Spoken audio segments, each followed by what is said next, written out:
welcome. Let's say our ABCs. A, B, C, D, E, F, G, H, I, J, K, L, M, N, O, P, Q, R, S, T, U, V, W, X, Y, and Z. A, B, C, D, E, F, G, H, I, J, K, L, M, N, O, P, Q, R, S, A, B, C, D, E, F, W, X, H, I, J, K, L, M, N, O, P, Q, R, S, T, U, V, W, X, Y, and Z. Mashallah, I know my ABCs. Next time, won't you sing with me?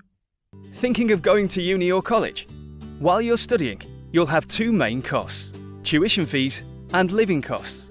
There's lots of financial help available: loans, which have to be paid back, and grants and bursaries that don't. You can get a tuition fee loan of up to £9,000 to cover tuition fees and loans and grants to help with living costs such as rent and books. There's also extra help available for students with a disability or students who have children or an adult who depends on them financially. You don't have to repay your loan until you've finished or left your course and your income is over £21,000. The amount you repay each month is based on your income, not what you borrowed. Ask and to get an interest-based loan, whether for studying or for any other reason, this is totally prohibited. It is one of the major sins. If the loan is with interest that you have to pay whether sooner or later, then every loan with interest is riba, is not permissible. This is as far as the general ruling. It says, كل قرض جر نفعا فهو ربا. So my answer is no, you cannot borrow money on interest to fund your studies. Here's someone who believes that both your faith and your education really matter. She's 18 and should be at one of London's best universities now, having been offered a degree course in Middle Eastern studies.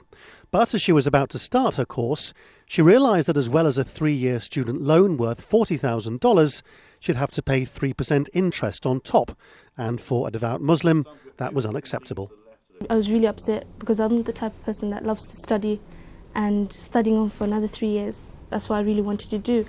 I felt slightly discriminated because I feel that education is a basic human right, and I thought I was denied my basic right. The fact is that it doesn't appear to have occurred to the government when it brought its new student loan system in that it might have an element of religious discrimination built into it. Still, ministers say that they have found an alternative that is compliant with Islamic law. The problem, they say, is that it will take new government legislation to enact it, and it's by no means clear when that will happen. Ministers also insist many Muslims choose to access student finance. There is not a consensus in Islamic scholarship on this issue. We do not have strong evidence that members of any faith are unduly deterred from accessing student finance due to the interest rates charged. Yet Islamic student leaders say it's led to thousands dropping out of higher education. We have no doubt that this is the biggest test facing Muslim students ever, to be honest with you. This is one of the most fundamental issues in any Muslim community. I've travelled across the whole United Kingdom, and this is the reoccurring theme that everyone is talking about, is going to university and being able to access university without being discriminated against. With Islamic banks apparently unable to offer any alternative funding structure, Muslim student leaders say there's no choice but to wait for the government to change the law.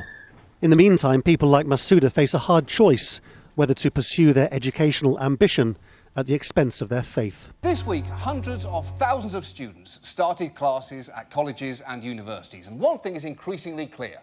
By the time they graduate, most students are going to be leaving with a lot more than just a tacky polyester robe and a copy of Oh, the Places You'll Go that their tearful aunt got them. They'll be leaving with this. 7 of 10 graduating students left college last year in debt. The total bill due for students in America tops $1 trillion. That's right. Student debt in the US is now bigger than debt from credit cards and auto loans, and is second only to mortgages. Essentially, student debt is like HPV. If you go to college, you're almost certainly going to get it. And if you do, it will follow you for the rest of your life. Because legally, student debt is a special kind of debt. It is the most collectible kind of debt there is. It is non-dischargeable in bankruptcy. They will garnish your wages. They will intercept your tax refunds. They will sue you in court. Well, they won't stop there. They'll steal your wallet. They'll pawn your baby shoes. They will shrink themselves down to 2 inches high, hide in your pocket and take that money back 1 dime at a time. Student debt has tripled in the past decade. It has surpassed Bob Marley's greatest hits album as the thing seemingly every college student has. How did this happen? Well, more than 90% of student debt is subsidised by the federal government. And it all started with such good intentions. Here is one of the federal student loan programme's early champions. Poverty must not be a bar to learning, and learning must offer an escape from poverty. Some time ago, the coordinator of the Imams Council in this area had circulated a fatwa, a verdict, a ruling, given by a very important scholar from the Indo-Pak subcontinent, Mujahidul Islam Qasmi. And he said basically that such loans would be permissible for Muslims to take. And he reasoned that if Muslims did not take such loans, then the opportunities for education would be imbalanced against Muslims. And this could hardly be a long-term strategy. So based on the darura, or necessity, he ruled that it would be permissible for Muslims to take such loans, and by implication, obviously, for them to pay the interest on such monies due. This ruling, to understand it better, one must differentiate between the giving and taking of interest. Taking interest is absolutely forbidden. There's no excuse ever for taking interest. But the giving of interest was prohibited in Islam because it's a contributing factor to the taking of it. But it's not in and of itself something that is absolutely forbidden and haram. I got mine when I was 18. I got them when I was 21. Student loans. Student loans. I contracted student loans at 19, and I'm one of millions. Almost half of all Americans between the ages of 18 and 22 are fiscally active. Many do not understand the risk they are taking when they contract a student loan. All of my friends were going to college. I just wanted to fit in. Now I have a degree in comparative philosophy, no job, and a full-blown case of student loans. Even if not exposed to student loan debt directly, they can be transmitted by legal marriage. I married the love of my life, except she didn't tell me about her student loan debt. Now it's our student loan debt. It is possible to lead a healthy, active, fulfilling life with student loan debt. Just not for very long. I used to love cereal. Then I contracted student loan debt, and now it's all I eat. I miss protein. Student loans only get worse with time and can manifest in many ways. Studio apartments, having roommates well into your 30s, top ramen, and driving a car older than yourself. If you have been exposed to student loan debt, contact an accountant today. There is no cure for student loan debt, and there is no hope. So have rich parents. Have rich parents. Have rich parents. There are new regulations. I cannot say it is pure halal, and I cannot say it is pure haram. What I understand, it has certain conditions, and it is not as the inflation rate of the interest. It is not as the bank. As I understand, it is 2% or 2.5%, and it is only for students to be paid for the university. You pay it back when you work, above 21,000 a year, and they can get it in installments. So this loan have some conditions different from the bank loan. Because of that, it may be, to a certain extent, halal. As a student, I cannot offer £9,000 to go to the uni. Otherwise, I will leave. It may be not necessary, and some may say, no, it is necessary. But again, some may say it is riba, and by this it would be haram.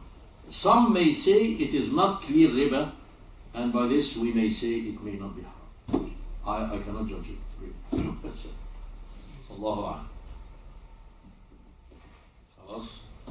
Can somebody drop me to the tube? Yeah, inshallah.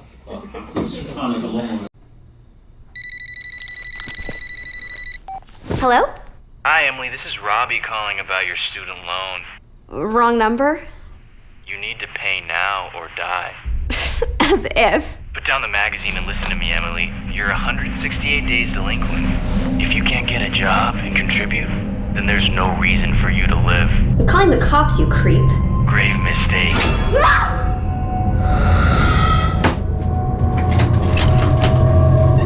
You can't kill me just because I can't pay my loans. You've been out of school for 2 years with nothing to show for it. I've been trying to find myself. Did you really think that you were gonna find a steady paying job with a degree in American studies? Can't I just file for a payment plan? Let me check with my supervisor.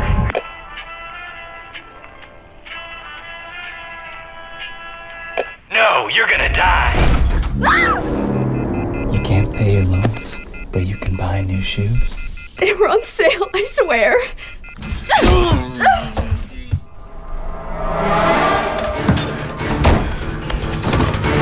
It's too late, Emily. If I don't murder you, your interest rate will. Oh my god. That's so unreasonable.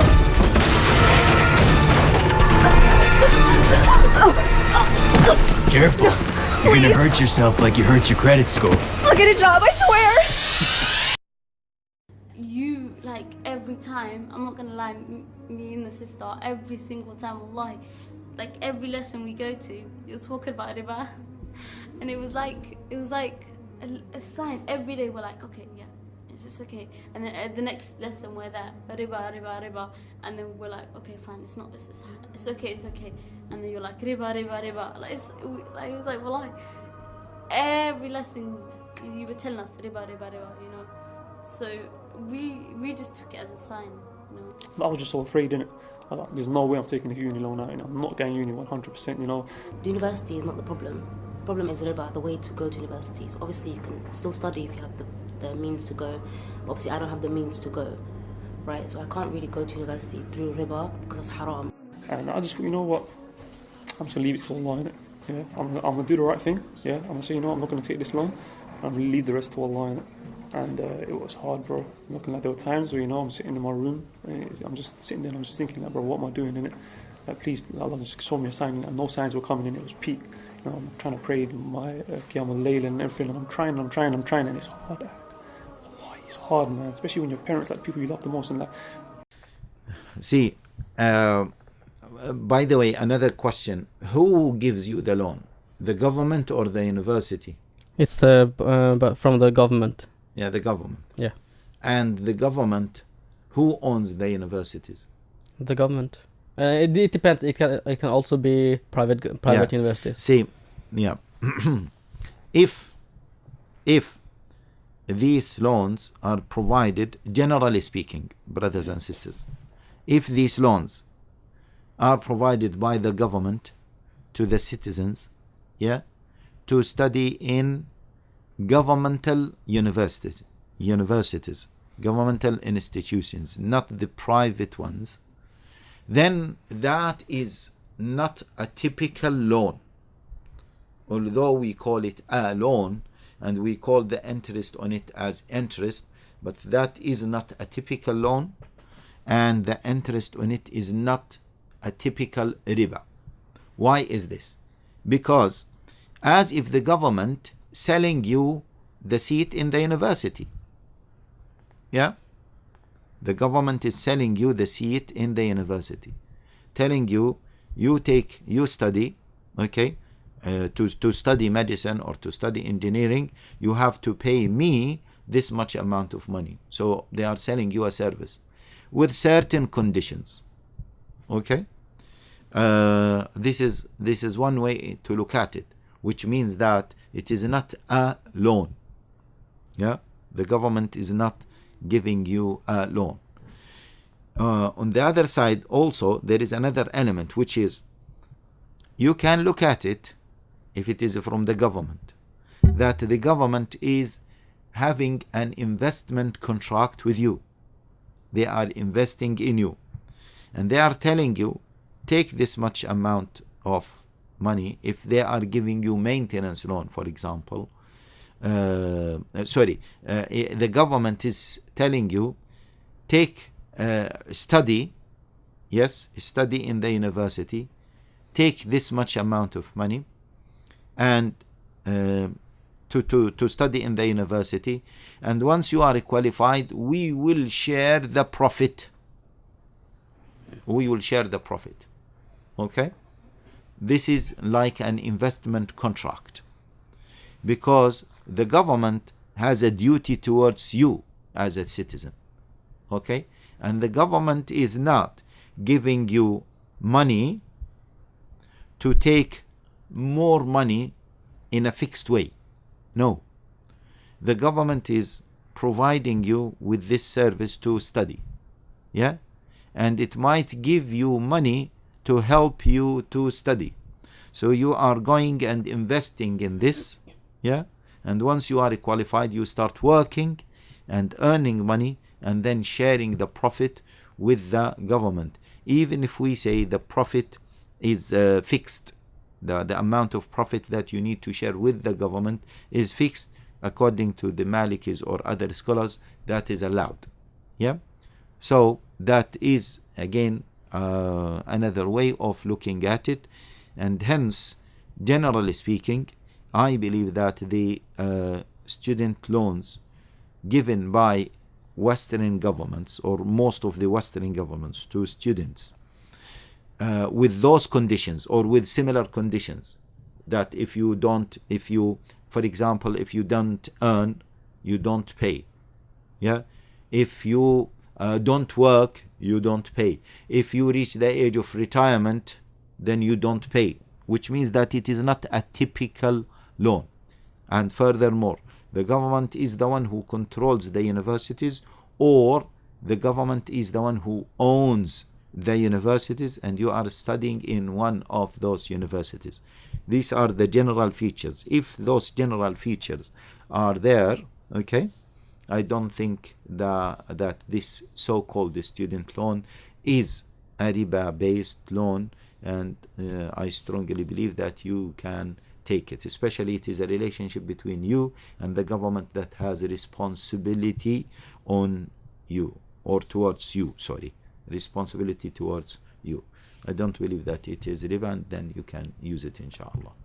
I just checked up, and it said that the interest can be deleted if you apply, if you don't have job, if you have if you have to look after some children or something. Exactly. Like that. This is what I said.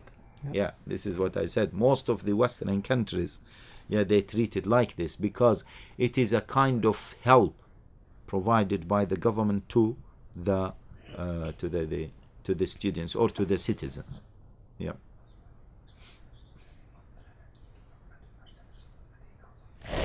What about if you study on other non-governmental universities, such as Medina or any private universities? Yeah, then we need to look at it, how it works. Okay, leave it for another time. But can we look at it because of the last answer you gave? Okay. Yeah, people are applying now in Medina. So, how does it work? Exactly the same. They study in Medina. But the government does not give you the loan to study locally. It's exactly the same. Exactly. Really? It's exactly the same. You can get loan. They don't mind. No, they don't mind. You can study abroad and you'll get the same loan.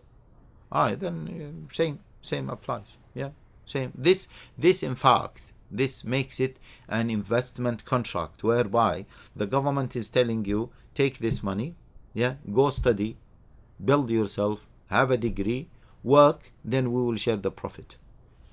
Yeah, if you don't work, or you don't earn enough money, then you are not making profit, we are not sharing it.